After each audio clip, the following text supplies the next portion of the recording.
Ante todo, buenos días. Quiero agradecer a los colegas de APRESID por la invitación y especialmente a la REM por permitirme estar acá.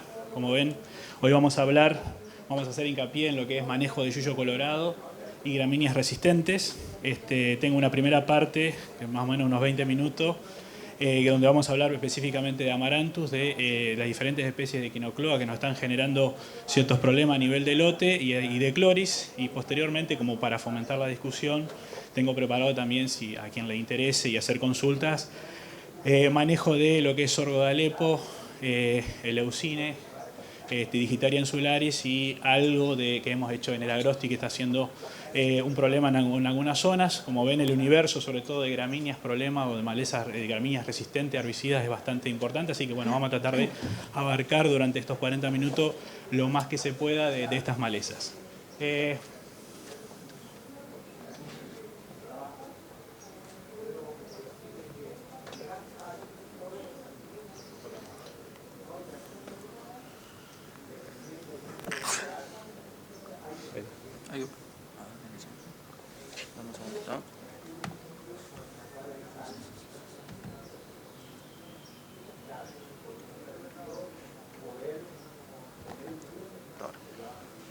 Bueno, para arrancar, como ven ahí, digamos, en ese GIF se refleja bastante lo que es la problemática de malezas, que arrancó ya hace por lo menos unos 13 años con la primera maleza resistente al glifosato, que fue sorgo de Alepo.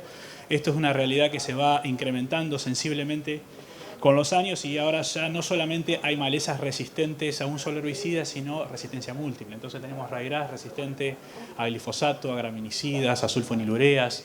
Algo parecido está pasando con sorgo de Alepo, resistente a glifosato, y en algunas partes del país resistente a herbicidas hormonales, puntualmente FOB. O sea, el tema de las resistencias múltiples es lo que se viene y lo que se va a ir incrementando con el tiempo, y obviamente eso nos está indicando que tenemos que empezar a buscar caminos o alternativas diferentes al uso de herbicida, y que los mismos se reduzcan a una herramienta más dentro de un sistema de manejo de malezas.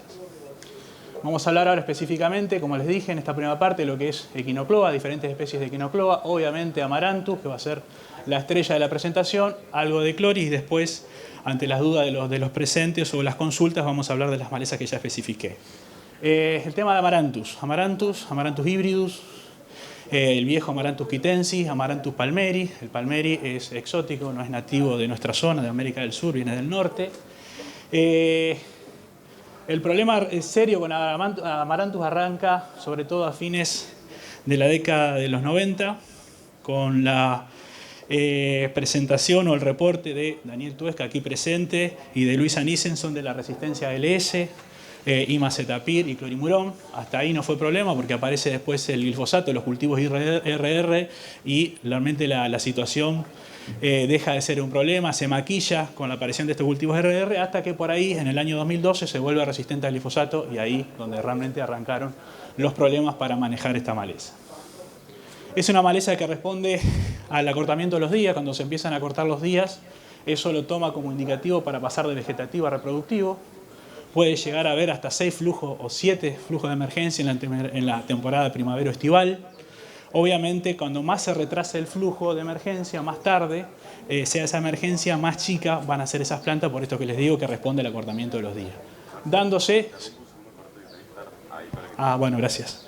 Hay situaciones extremas en las cuales, si se dan altas temperaturas, por ejemplo de 30 grados excepcionales en otoño o en invierno, se puede dar la emergencia de la maleza, y como el día es muy corto, pasar de vegetativo a reproductivo y generar inclusive semillas viables con una planta que cabe en la planta de la mano. Esas circunstancias puede tener el caso de esta maleza. Después se da, y en los últimos años también lo estamos observando, algo parecido a lo que sucedía con coniza. Esos individuos que fueron cortados por la cosechadora, que no llegaron a florecer, sobreviven un año más, en la primavera siguiente rebrotan y generan esta biomasa aérea que es bastante difícil de controlar. O sea, un individuo o una maleza que es anual, que fue cortado por la cosechadora sin llegar a florecer, pasa a tener un comportamiento bianual, buscando completar su ciclo para, obviamente, florecer y generar frutos. El manejo de Amaranthus en soja. Básicamente los herbicidas disponibles que tenemos hoy para manejar herbicidas residuales es un universo bastante numeroso, por así decirlo. El problema es que hay muchos herbicidas de un mismo mecanismo de acción que son los PPO. Básicamente, hablando en cuestión residual, estamos básicamente descansando en lo que es flumexacin, sulfentrazone y otro herbicida diferente a los PPO, pariente de las cloracetamidas, como puede ser el piroxasulfone. Eso lo podemos poner en la parte más alta del podio, si queremos llamarlo de esa manera. Un escaloncito por debajo tenemos ese metolacloro, mitribuzin. Como ven ahí, también diflufenican funciona también muy bien como residual para esta maleza, acompañando a lo que es sulfentrazone, flumexacin o piroxasulfone. Y después algunos viejos herbicidas que vemos que tienen buenos resultados y que están nuevamente saliendo mezclas comerciales, por ejemplo la mezcla de pendimentalin con metribuzin para presiembra de lo que es soja, y terbutilacina, que es un pariente, por así decirlo, un hermano de la atracina, pero un hermano que tiene 10 veces menos solubilidad, por lo tanto 10 veces menos capacidad de contaminar las napas, y a su vez mejor eficacia para el control de algunas hojas anchas como puede ser amarantos y algunas gramíneas como puede ser equinocloa. En este caso en particular se puede usar hasta 60 días antes de la siembra de soja. Y también estas fotos son interesantes para que veamos el manejo que tenemos que hacer con estos herbicidas. Si tenemos esta situación, la que vemos acá, con una cobertura menor a 30%, es una situación ideal para usar la mezcla de tanque de herbicida desecante, que ustedes elijan cuáles pueden ser: paraquat con diurón, paraquat, glufosinato de amonio, carfentrazone, saflufenacil. Esos todos herbicidas podemos usarlos como quemantes, y a su vez el suelo está lo suficientemente descubierto como para que el herbicida residual llegue a la superficie del suelo. ¿Cómo determinar ese 30%? Hay varias, inclusive ya apps, por ejemplo Canopeo, que me permiten ya saber qué tipo de cobertura tengo y poder hacer más fácil la toma de decisión. Por el contrario, en esta situación, que tenemos una alta cobertura mayor al 30%, en este caso mucho mayor, primero es recomendable que nosotros apliquemos el herbicida desecante, quememos toda esa cobertura verde y una vez que esa cobertura verde esté seca, recién aplicar el herbicida residual. Porque si nosotros hacemos mezcla de tanque de cualquiera de estos herbicidas residuales, todos esos herbicidas van a quedar interceptados por la biomasa verde, que lo va a interceptar y lo va a degradar. La biomasa seca lo intercepta, pero al no ser una biomasa viva, no lo degrada, y luego de que se den la lluvia, dependiendo de las características del herbicida, puede ser 20 o 40 milímetros, por ejemplo, luego de la aplicación, eso le va a permitir llegar a la superficie del suelo, vencer esa cobertura y llegar a la superficie del suelo. Es un tema importante a tener en cuenta en el manejo de amarantos. Otro herbicida, como les dije, lo que es piroxasulfone, también funcionando muy bien para lo que es el control de amarantus. Y después, este año, por lo menos en la zona de influencia donde nosotros trabajamos, que es la zona de Entre Ríos, Santa Fe, Buenos Aires, pero particularmente en Entre Ríos, son fotos tomadas a la vera de la Ruta 11 que une Diamante con Victoria, y vimos esta situación. Como ven, numerosos escapes, en una zona donde, por problemática de amarantus y de gramíneas, se ha incorporado el uso de herbicidas residuales. Pero cuando nosotros fuimos a los datos meteorológicos vimos lo siguiente: noviembre 161 milímetros, cuando la media es 91, diciembre 290 milímetros, cuando la media es 91, enero 275 milímetros, cuando la media es 111. En ese contexto no hay herbicida residual que soporte semejante cantidad de lluvia. Inexorablemente se van a degradar, se van a solubilizar y van a perder eficacia residual. Obviamente tengo herramientas como puede ser fijarme en el KOC de ese herbicida, que el KOC es lo que me determina la capacidad de retención que tiene el herbicida de quedar adherido a la materia orgánica o la arcilla del suelo. Si elijo un herbicida con un alto KOC y una baja solubilidad, el riesgo de que esto suceda es menor, pero va a llegar, digamos, a situaciones extremas como esta que ni eso basta. Pero bueno, son situaciones también para que, de acuerdo a la información del año que nosotros tengamos de cómo va a venir en cuestiones climatológicas, en cuanto a precipitaciones fundamentalmente, podamos elegir el herbicida residual que tenga mayor capacidad de soportar altas precipitaciones como esta, por ejemplo. Y después tenemos una situación parecida que se está dando ya en algunos lotes. Fíjense, acá tenemos Equinocloa cruzvali y tenemos amarantos. Acá se quería sembrar maíz, de hecho se sembró maíz. En esta situación, maíz tardío. Y bueno, originalmente se decía con Amaranthus que era una maleza que no se adaptaba bien al uso de doble golpe, que ustedes saben es primero un herbicida sistémico, que pueden ser generalmente son hormonales o graminicidas, dependiendo del tipo de maleza, y a los 7-10 días un herbicida de acción desecante. ¿Por qué se decía que no funcionaba? Porque la gran cantidad de puntos de crecimiento que tiene Amaranthus en 10 centímetros puede llegar a tener 20 puntos de crecimiento. Pero bueno, leí un trabajo de Juan Carlos Papa, si no me equivoco, del año 2017, donde él probó esta alternativa con muy buenos resultados. Y bueno, ante esta situación nosotros decidimos probarlo también. En este caso, como iba maíz lote, el primer golpe que se hizo con un hormonal, que fue Picloram. Y después usamos diferentes herbicidas de acción desecante. Entre estaba Paraquat, glufosinato, Diquat, que es un herbicida que está presente. Seguramente en breve empiecen a tenerlo comercialmente. Fíjense con resultados bastante interesantes, en torno del 90% a los 20 días. Y si bien el control decayó a los 45 días, si bien se notaba que la planta había rebrotado, pero fue un rebrote muy incipiente y la planta no prosperó, no creció y quedó bastante frenada y le permitió al cultivo competir sin problemas con el Amaranthus. Si vamos, en el caso de que vayamos a soja, podemos cambiar de Picloram obviamente a 2,4-D, puede ser una alternativa. Eso, obviamente, el doble golpe, véanlo para situaciones de rescate. No es un correcto manejo descansar en el doble golpe para controlar Amaranthus. Pero es una alternativa ante situaciones extremas. Se retarda el arrendamiento, tengo esta situación y bueno, tengo una alternativa como para poder sembrar. Y después, una vez que está sembrado el cultivo, no tenemos muchas alternativas para manejar Amaranthus o controlar Amaranthus. Tenemos dos herbicidas, que es Lactofen, Fomezafem. Acá tenemos que prestar especial cuidado al coadyuvante que vamos a usar. Si lo usamos con aceites vegetales metilados o mezcla de organosilicona con metilado, que son coadyuvantes que otorgan mucha penetración, con baja humedad ambiental, por ejemplo, por debajo del 40%, en alguna circunstancia puede llegarse a producir este efecto fitotóxico. Entonces estos herbicidas trátenlo de usar a la tarde, 4 de la tarde más o menos en adelante, con buena humedad ambiental, con coadyuvantes que sean organosilicona solas, alcoholes detoxilados, pero no con aceites metilados, por ejemplo, mezcla de organosilicona con metilado, porque la fito puede llegar a ser muy importante. Y después también tuvimos la oportunidad de probar algunos activos que lo que hacen es revertir la fitotoxicidad.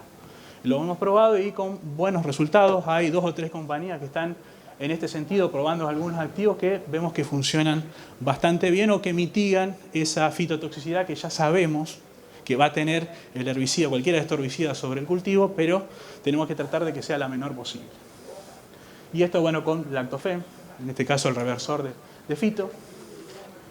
Y bueno, ahora finalmente vamos a cerrar lo que es la parte de manejo de Amaranthus en soja. Fíjense que acá tenemos lo que es, a la izquierda tenemos lo que es un solapamiento o overlapping, que en qué consiste. 25 a 30 días antes de la siembra, acá se hizo metribuzin. El día previo a la siembra se hizo sulfentrazone con estos resultados. Y a la derecha hubo unos escapes de Amaranthus que entramos muy tarde con 15 centímetros, lo quisimos controlar con Lactofen con estos resultados. En el caso del solapamiento es una alternativa interesante. Siempre los residuales a utilizar tienen que ser de diferente mecanismo de acción. El criterio sería usar un residual 20-25 días antes que tenga una velocidad menor y previa a la siembra usar otro residual con mayor efecto residual que me va a cubrir los nacimientos que se den dentro del cultivo de soja. Marce, tendremos que ir avanzando un poquito más. Bueno, y bueno, acá tenemos lo que son diferencias de manejo.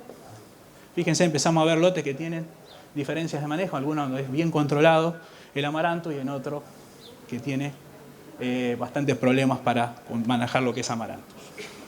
Y después es importante lo que son los cultivos de cobertura. Básicamente en lo que es soja tenemos lo que es alternativas como pueden ser gramíneas, pueden ser cebada, centeno. Se está usando mucha avena en Entre Ríos, avena estrigosa, no es la avena de las variedades de verdeo, sino avena estrigosa, que es un poco más liviana que las avenas convencionales. Y se empiezan a usar, bueno, como altina, como la sembradora que está acá afuera. Esto es una siembra con altina, esto es una siembra con cosechadora, o sea, se le dio más viento a la cosechadora y se terminó sembrando más o menos unos 15 kilos con, fíjense la cobertura que se ha logrado acá sin herbicida, sin fertilizante, acá con sembradora y inexorablemente hacerlo con sembradora hubo que aplicar fertilizante. Pero eso para que vean las diferentes alternativas de siembra de esta maleza. Manejo de Echinocloa. Hay básicamente dos especies, tres especies en general, Echinocloa colona, que es la que ven acá, que puede o no tener la banda violácea. Este biotipo no lo tiene y es con Echinocloa colona. Esto es Cruz Valley, Echinocloa Cruz Valley, capín arroz. Y hay otra que se llama Echinocloa Cruz Pavoni, que es el capín gigante y que puede llegar a medir hasta casi 2 metros de altura. La mejor manera para diferenciar lo que es Echinocloa es que no tiene que tener ni lígula ni aurículas. Los residuales que tenemos básicamente son varios. Clomazone es un herbicida bastante consistente, tolerante a las altas precipitaciones, porque es usado, por ejemplo, en arroz para controlar el Echinocloa donde se inunda. Después tenemos diferentes opciones de imidazonidonas y sulfonilureas. Y después tenemos, esto hay que tenerlo en cuenta, lotes donde usamos los mismos herbicidas y la eficacia de las ALS decae. ¿Por qué? Porque ahí hay resistencia de capín a ALS, puntualmente imidazonidonas y glifosato. Eso se da en algunos lotes que tuvieron arroz en algún momento de su historia o en algunos lotes donde se usó cama de pollo para fertilizar el suelo bovano y esa cama de pollo tenía semillas de capín. Algunas de las alternativas, fíjense lo que se conoce como SIDO atractivo, lo que es el FIRS, mezcla pirioxulfano con fluoxacin. Después, controles de posemergencia, como es el Oxifop, hasta 3 macollo, muy buenos resultados. Fluoxifop también. Y Cletodin, también muy buenos resultados. Quisalofop, recomendado para radiografía y para sordo de Alepo, no para lo que es Echinocloa. Y en el caso, a partir de 3 macollos en adelante, pueden observar una diferencia a favor de Cletodin. Y después, obviamente, fundamental, usar coadyuvantes. Con los graminicidas, usar aceites vegetales metilados, minerales o algún coadyuvante que esté exclusivamente diseñado para usar con los graminicidas. Manejo de Echinocloa y en amaranto, ya para ir terminando. El maíz, puntualmente. Los mayores problemas de estas malezas, tanto de amarantus como de Echinocloa, lo estamos viendo básicamente en los maíces tardíos. Esto es lo que pasa con un maíz en preemergencia, cuando se usó una herbicida preemergente, y esto cuando no se usó una herbicida preemergente. ¿Dónde posicionamos ese residual? Es muy importante. Fíjense que si lo posicionamos muy temprano, 30 días antes, el herbicida no va a perder la residualidad en un momento fundamental. El herbicida residual que yo use tiene que llegar a cubrirme hasta B6, B7, que es el periodo desde emergencia hasta B6, B7 en el cual el cultivo tiene que estar libre de maleza para que no se detecten pérdidas de rendimiento en el cultivo si las mismas aparecen. Ese periodo de 30, 40 días, dependiendo de la fecha de siembra, tiene que estar libre de malezas del cultivo. Si lo coloco muy temprano, ese objetivo no se logra. Y si lo coloco, y fíjense, cuando lo coloco 2 o 3 días antes de la siembra, esta es la situación. Esto algunos resultados, lo que es, fíjense, biciclopirone con S-metolacloro, también piroxasulfano con fluoxacin. Fíjense acá que en el apareado tenemos amarantus y Echinocloa, lo mismo en el activo absoluto. Tiencarbazone con ixosafrutole, Adengo, la marca, es muy bueno para lo que es Echinocloa, dosis de 350, no menor a eso, pero no es bueno para lo que es el control de amarantus. Y acá tenemos, bueno, como hablamos, el control de terbutilacina, que es sí, un herbicida registrado para presiembra de maíz, también con muy buenos resultados para el control de amarantus. Termino con esta parte y ya después vamos a la parte de taller. Manejo de amarantus en maíz. Maíz, fechas de siembra temprana. Fíjense lo que es un 8 de septiembre, 15 de septiembre emerge, 21 del 10 se da B6. 40 días es lo que me tiene que cubrir el herbicida residual de nacimiento de malezas, pero en esos nacimientos van a reportar solamente el 20% de amarantus que van a hacer en todo el año. Entonces eso me permite usar un herbicida residual que sea, por así decirlo, más barato que los que voy a tener que usar en una fecha de siembra tardía, donde voy a tener un periodo de emergencia B6 de 30 días, pero me queda por nacer el 40% del amaranto. Así que ahí sí o sí me veo obligado a usar un buen herbicida residual, más costoso, inexorablemente tengo que controlar el 60% del amaranto restante. Entonces eso lo puedo hacer a través de solapamiento, como ya dijimos. Previo acá, una vez que observo los nacimientos, los primeros nacimientos, quemar y después usar el herbicida residual. Y los criterios, digamos, de quemado son graminicidas, si está muy grande, y desarrollado y con mucha cobertura, unos 20 días después el herbicida residual, y si tengo esta situación del centro, de secante más residual porque tengo el suelo bastante descubierto, y las gramíneas están dispersas y de pequeño tamaño, y lo mismo la situación que acá en este lado. Bueno, si quieren terminamos acá esta parte y después las dudas que tengan ya sea de manejo de quinocloa en soja, en maíz o de otras malezas, estoy abierto a la consulta y así hablemos del debate. Bueno, dale. ¿Tenemos otro inalámbrico o no? A ver, bárbaro. ¿Quién tiene preguntas? Levante la mano. Sí. Simacina para yuyo colorado de maíz, para un maíz temprano. No lo hemos probado, no he tenido la posibilidad de probarlo. Lo que tengo entendido por información de la gente de Uruguay que no es bueno para el control de amaranto, de yuyo colorado. Inferior a lo que es atracina. ¿Alguna otra pregunta? Levantamos la mano. Bien. Hola Marcelo, ¿cómo estás? Mi consulta más que nada va a control de amaranthus después de un cultivo invernal en soja. Pero sobre todo la mayoría de nuestra zona sobre trigo, ¿cómo hacer para que el lapso entre cosecha y siembra sea el más corto posible? Sí, digamos, ahí tenés dos alternativas. Básicamente esperar una vez que esté cosechado, usar alguna herbicida de secante, de los que hablamos, lo que es, puede ser cerillo, paraquat con diurón, paraquat solo, glufosinato de amonio. Y si sembraste algunos de los trigos que tienen tolerancia a glufosinato de amonio, podés entrar antes de levantar el trigo y quemar los primeros nacimientos que se dieron. ¿Por qué te digo esto? Porque tenemos la seguridad de que no va a quedar depósito en el grano del activo herbicida. En los otros no sabemos, por lo tanto no podemos utilizarlo. Es una herramienta interesante si tenés amaranthus y podés usar, por ejemplo, algún herbicida de secante con el cultivo en pie, ya quemarlo de ahí, que ni bien descubre el entresurco, el cultivo, quemar y bueno, después ya obviamente previo a la siembra usar un herbicida residual de lo que vimos. ¿Alguna otra pregunta?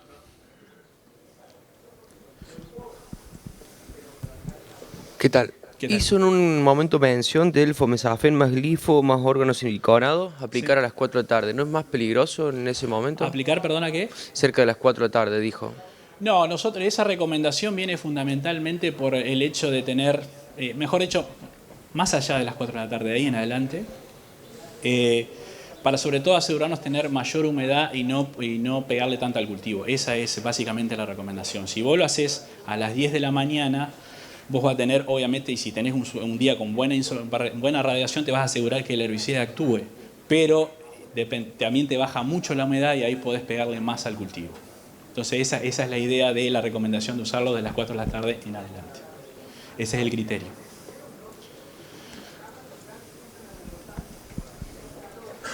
Y no sé si tiene experiencia, pero pensando el fomesafen no como quemante, sino como preemergente, en el caso Sí, de algunas marcas. Yo lo veo básicamente por lo menos para mí, de infestaciones medias a bajas.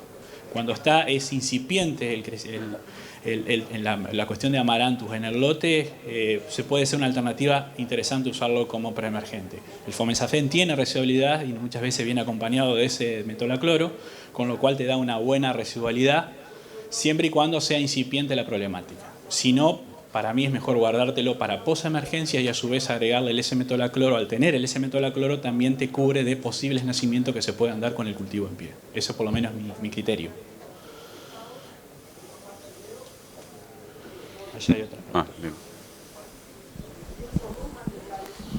No, dos palabras sobre regras, el manejo para cultivos de verano. El manejo para raigras. Para raigras tenés de barbecho largo, tenés alternativas como puede ser clomazone, imidazolinonas funcionan muy bien. O sea, si te vas a un maíz CL o HCL, o inclusive hay una de las mezclas de imidazolinonas que es Imazapic y Imazapir, que se llama Mayoral. Ese sí lo tiene registrado a este activo para usarlo hasta 60 días previo a la siembra de soja. Son herbicidas residuales muy buenos. Piroxasulfone en mezcla con fluoxacin o con saflufenacil funciona también muy bien. Eso para cultivos de verano te permite cubrirte ya una vez que tenés la problemática. Te conviene quemar lo que ya tenés nacido con un desecante, para cual condurón, para cual glufosinato, y aplicar el herbicida residual. Si tenés algún rebrote o algún nacimiento tardío, podés usar en maíz también, podés usar en el corto flumioxacin si no lo usaste previo como herbicida residual, o podés quemarlo con graminicida si tenés ya plantas mayores a 10 macollos. Ahí podés, la alternativa de los graminicidas tenés lo que es Clethodim, Aloxifob, un poquito de diferencia a favor de Clethodim, un 5%, siempre en mezcla con glifosato. Y obviamente si vas a sembrar maíz, esperar por lo menos 15 días, o maíz o sorgo. Bueno, esas serían más o menos las alternativas. Si no hiciste nada y querés sembrar ya sea soja, maíz, y ya entras en agosto o septiembre, vas a tener que usar graminicida sí o sí, pero ahí hacer un doble golpe, que es aplicar el graminicida y 7 días después paraquat con diurón, paraquat solo o glufosinato, en ese orden de eficacia. Lo veo mejor a paraquat con diurón, segundo paraquat y tercero glufosinato. Digamos, eso es lo que sería doble golpe para evitar el rebrote, que no te rebrote ya previo a la siembra del cultivo. Y una cosa interesante que es con ryegrass es previo, por más que lo llegues a ver florecido y previo a que liberes la semilla, es interesante usar un herbicida desecante. ¿Por qué? Porque vos decís, es una maleza anual para soltar la semilla, ¿para qué voy a aplicar un desecante y ya termina su ciclo? Pero sirve porque hemos visto que cuando haces eso, aplicás un desecante cuando está previo a liberar la semilla, el poder germinativo de la semilla decae en un 60%. Con lo tanto, vos estás manejando la maleza para el año siguiente. Sí, diferencias entre flumioxacin y sulfentrazone para preemergente en soja, pensando más que todo en que hay yuyo colorado y puede haber también rama negra. A ver, si vos tenés yuyo colorado y rama negra, te recomendaría flumioxacin. ¿Por qué? Porque es buen residual para rama negra y buen residual para yuyo colorado. Y también es bueno para gramíneas acompañado de otra cosa, como buen acompañante de un residual de gramíneas. Las gramíneas tienen una capacidad de supresión. Siempre los controles para cualquier gramínea va a ser por debajo del 80%. Pero te da una mano. Marcelo, buen día. Buen día. ¿Algún comentario sobre manejo brassica, rama negra y yuyo colorado dentro de un mismo lote? Brassica, rama negra y yuyo colorado. A ver, recomendaría si ya tenés brassicas, incorporar fluocoridona, carfentrazone como desecante para los que ya están nacidos, fluocoridona como residual. También flumioxacin te puede dar una mano como residual y ahí ya estamos cubriendo rama negra en el caso de brassicáceas. Y yuyo colorado ya previo a la siembra quizás podés irte a una alternativa como puede ser piroxasulfone o una de las mezclas que vimos con pendimentalil con metribuzin previo a la siembra de soja, para no repetir y usar nuevamente un PPO y cuidar los PPO. Esa puede ser alguna de las alternativas que se me ocurre ahora. Pero sí o sí ya tenés problemas de brassica, incorporar fundamentalmente fluocoridona, flumioxacin y carfentrazone como desecante, ¿no? Una consulta acá. Sí. Respecto a sorgo de Alepo resistente Sí. en maíz tardío. Sorgo de Alepo resistente al maíz tardío. Por lo menos lo que nos ha resultado, y aprovecho a usar alguna de las slides.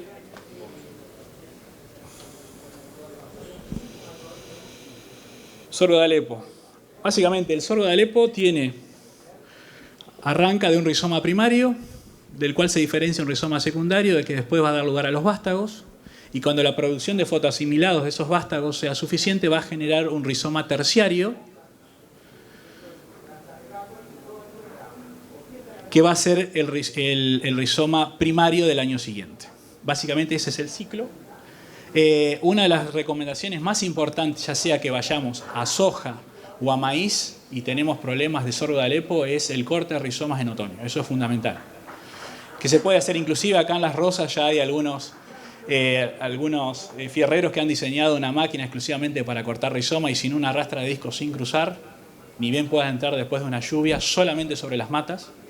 Si movés todo el lote, pasás a tener la situación en un problema puntual a tenerlo en todo el lote, eso es fundamental. En primavera, bueno, eso va a generar, ese corte de rizoma va a generar un rebrote que si vienen las heladas, te van a dar una mano muy grande, y si no vienen las heladas, esos vástagos chiquitos van a ser mucho más sensibles a la acción del graminicida, por ejemplo, y vas a poder usar un graminicida. Con eso vas a estar agotando los rizomas, con lo cual ya que es el tanque combustible que tiene el sorgo de Alepo para rebrotar en la primavera. Cuando rebrota en la primavera, por lo menos, y tenemos que cuidarlo mucho porque ya lo estamos perdiendo en algunas zonas, tenés la alternativa de graminicidas, puntualmente al Oxifop. Unos a los 40, 30, 40 días, cuando comience a rebrotar al Oxifop, tenés una alternativa si vas a híbridos de maíz HCL o CL, poder usar imidazolinonas. ¿Eso qué te permite? Si tenés los primeros rebrotes, esa imidazolina va a ser absorbido por el vástago aéreo y va a llegar a los rizomas y vas a seguir agotando los rizomas. Y por el otro lado, lo que llega a la superficie del suelo va a inhibir los nacimientos de lo que viene de semilla. Y eso es una alternativa. Y si querés tener una alternativa en caso de un eventual escape, reitero, cuidándolo mucho porque ya lo estamos perdiendo, podés irte a un híbrido en LIS que te permite usar al Oxifop en post-emergencia del cultivo y seguir teniendo un control efectivo si tenés un eventual rebrote. Es como un arma extra que te guardás. Lo ideal sería no usarla por la cuestión de la presión que estamos haciendo sobre los graminicidas. Pero eso se me ocurre a mí la mejor alternativa para manejar sorgo de Alepo en maíz. Marce, te hago una yo a todo esto. En mi zona el sorgo de Alepo es un problema, ya estamos perdiendo el FOB y algunos lotes también vemos controles pobres de Colorado con 2,4-D. Entonces, ¿cuánto falta para que tengamos Colorado resistente a FOB, a PPO, por ejemplo? ¿Y qué otras herramientas de control mecánico estás viendo interesantes tanto para usar para Colorado como para Alepo o para algunas otras gramíneas? A ver, el tema de PPO, pérdida de PPO en Colorado lo tenemos cerca, ya lo tenemos en Bolivia. Todavía la pérdida, por suerte, es sobre los post-emergentes, o sea, sobre el lactofeno, fomesafen, no sobre los residuales, pero quizás sea pronto. Alternativas culturales, cultivos de cobertura. Eso es una alternativa fundamental para lo que es el manejo de yuyo colorado, por ejemplo. Acortamiento de distancia entre surco. Eso también es una alternativa interesante. Acortamiento a 35 sojas. Se está haciendo maíz, probando algunas compañías ya maíz a 35 para que compitan más con las malezas. Labranza puede llegar a ser una alternativa, una labranza obviamente conservacionista o con alguna rastra de disco, pero puede llegar a controlarme el 50% de Amaranthus. El 50% de las semillas me las va a enterrar. El tema es si yo repito eso el año siguiente, voy a traer las semillas que enterré el año anterior, las voy a traer a la superficie nuevamente. Y la viabilidad de las semillas es de 5 años. Puede llegar a ser una alternativa de rescate puntual en un año en particular, pero no abusando de ellas. Pero me parece las alternativas que más están creciendo son el uso de cultivos de cobertura, combinaciones de gramíneas para cuando vamos a soja, o gramínea y leguminosa cuando vamos a maíz. Y unas cosas que quiero decir respecto a lo que es el uso de cultivos de servicio, cultivos de cobertura. Estamos viendo que son una muy buena herramienta que nos están permitiendo bajar el uso de herbicidas, pero no tenemos que abusar de estas herramientas.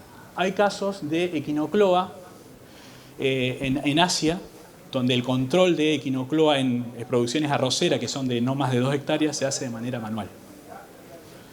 Entonces ustedes dicen, ¿cómo se va a adaptar una maleza al control manual? Sí, se adaptó. Resiste el control manual. ¿Por qué? Porque se seleccionaron biotipos que son idénticos a la planta de arroz. Entonces la persona que lo está arrancando no lo puede diferenciar. ¿Qué quiero decir con esto? Estamos conviviendo con seres vivos que tienen más de 11.000 años sobre esta tierra y se van a adaptar constantemente a los cambios que nosotros provocamos. Entonces, si nosotros abusamos del uso del cultivo de servicio, todos los años van a empezar a aparecer biotipos de maleza que se van a adaptar o que van a pasar a resistir, entre comillas, al cultivo de cobertura. Hay un caso muy curioso que es en Australia el manejo de ryegrass. Se adosa a la cosechadora una máquina que destruye la semilla. Es la mejor manera de evitar la dispersión de la semilla a lotes vecinos. ¿Qué es lo que hizo el ryegrass? Porque el ryegrass imita el ciclo del trigo, entonces se cosecha la semilla con el trigo. Hay ryegrasses que están ahora, biotipos que están liberando las semillas antes que pase esa máquina. Están empezando a resistir el paso, en este caso, de la máquina que destruye la semilla. Por eso, no se olviden que siempre estamos conviviendo con seres vivos que están siempre predispuestos para adaptarse constantemente al nuevo ambiente que nosotros le estamos proponiendo. Excelente, Marce, me parece genial. Estamos sin tiempo, si es cortita la pregunta, vamos con una más allá. Y...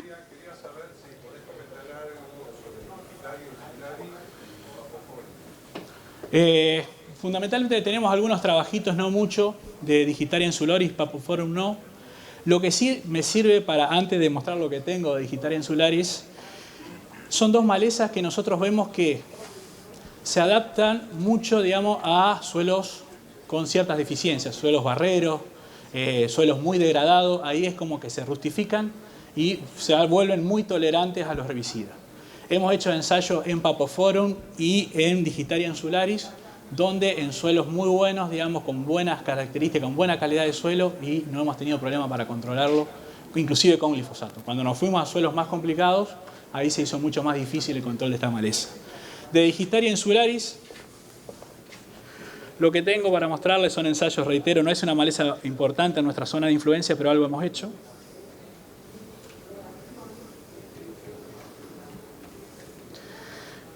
Obviamente nos han funcionado bien lo que son los graminicidas, pero es una maleza que, como ustedes saben, es perenne, que puede llevar a diferenciar rizomas.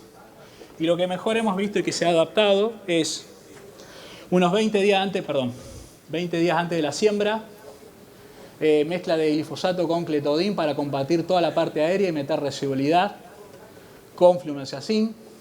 El día previo a la siembra, quemado nuevamente para el rebrote de lo que pueda suceder de los controles de cletodin, y agregamos nuevamente residualidad con S-metolacloro, y en caso de ser necesario, 30 días después, repetimos con un graminicida. Esas son las alternativas que hemos tenido que nos han dado buenas soluciones para lo que es Digitaria insularis.